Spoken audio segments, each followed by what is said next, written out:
So this is the end of the road for us, the end of TMC 310. And what does the end of the road mean? You pretty much guessed it. It's time for student evaluations. Uh, yeah, as you can imagine, Dr. Cho doesn't particularly like this.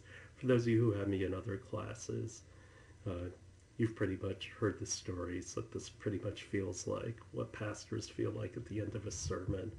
And that's that you're telling, after telling you to be spiritual your entire life, then they have to go out and ask for money. And so that's what this feels like. First of all, just let me tell you that these things actually really do count. And especially, we get judged on these. For tenure professors, yeah, you can't make a dent into them. But on the other hand, for us lecturers, we're on year-to-year contracts, so it actually does matter. So who fills these things out? Well, if you can sit down and think about it, it's like who fills out reviews of things? Yes, there's a marketing lesson in this. And that's that the people who typically fill these things out are people who really want to do something nice for the professor because they like the class. And then there are the people who want to get even with the professor because they weren't very happy with the class. And so there tends to be a big divide in terms of ratings. Um, but your comments do matter. So, fill it out. Don't fill it out. Probably the class I like reviewed most for myself was I actually once got a perfect 5. Why? Because it was a class of 10 people and only one person filled it out. Which kind of supports my point that I'm not quite sure about what the value of these things are. But anyway, uh, part of the reason why I came to the Poly School, well, the fact that it was in Arizona, but the thing I had always heard about Poly, and actually I've interviewed about 50 ASU students, 40 from Tempe and 10 from Poly. All 10 from Poly said they enjoyed their academic experience, and so that left a very positive outlook on me. The people from Tempe, not one person said that they loved their education. They just said, it's all right, or I went to ASU because it was cheap. And it's like, holy cow. But one of the big reasons why I came here, and actually I don't know, to me going to MIT was a little like surviving war. I didn't really enjoy it, but I can't deny the benefits it's given me in my life. And part of the reason why is it just wasn't very personal. You could never talk to a professor. I mean, he had an army of graduate students in front of him, and you can never get past them. I love the humanities professors because people at MIT didn't care about the humanities, so you could walk in and talk to them for hours. I mean, just a lovely experience. Uh, but our relationship doesn't have to end here, and that's if you need my advice, if you need something from me. Um, a lot of students come back to me and ask for letters of recommendation. I can say with great pride I've written 7 letters of recommendation, and all 7 have gotten into graduate school.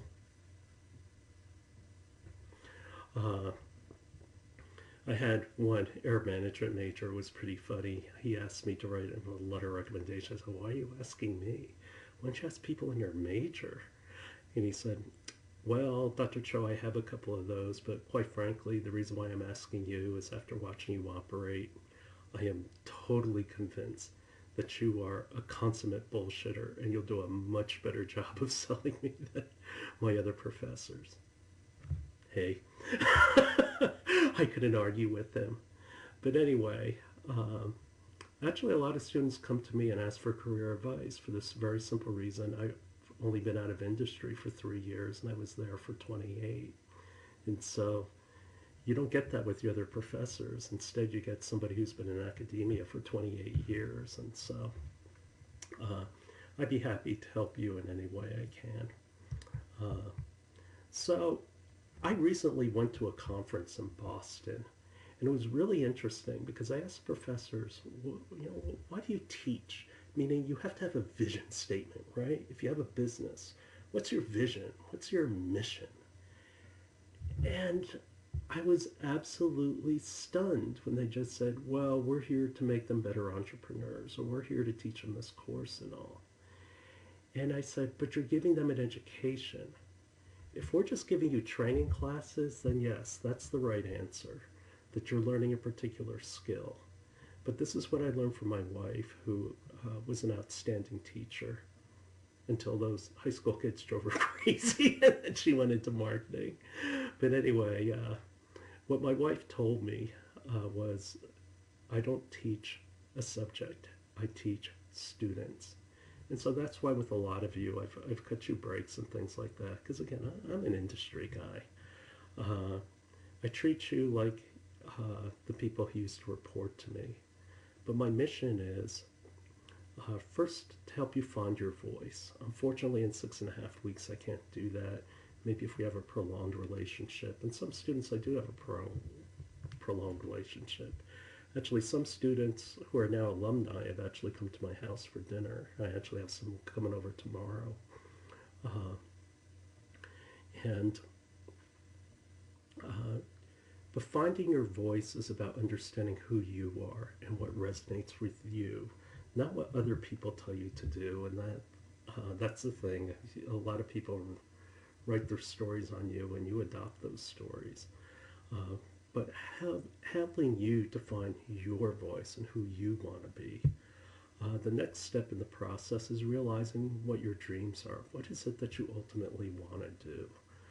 One problem I have is when students come to me, my goal is to make $200,000 a year, and it's like, oh, that's not a goal. that's a short-term objective, but it's like, what do you want to do and what do you want to become? Uh, because if all you're interested in is money, then that all you'll ever have is a job. Uh, and the third thing is own your future, and that's why I teach entrepreneurship.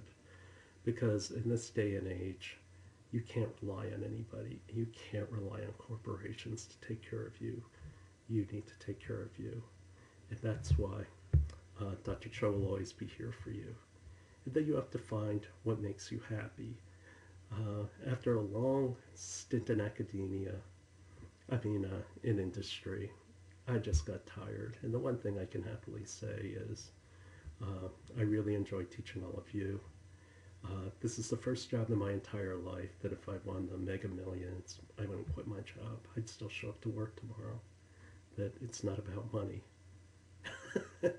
If you saw how much we got paid, you would know it's not about money. But what's important to you? And these are who's important to me. And this is what makes me happy. So, good luck in finding your joy. And if I can help you, feel free to come talk to Dr. Cho.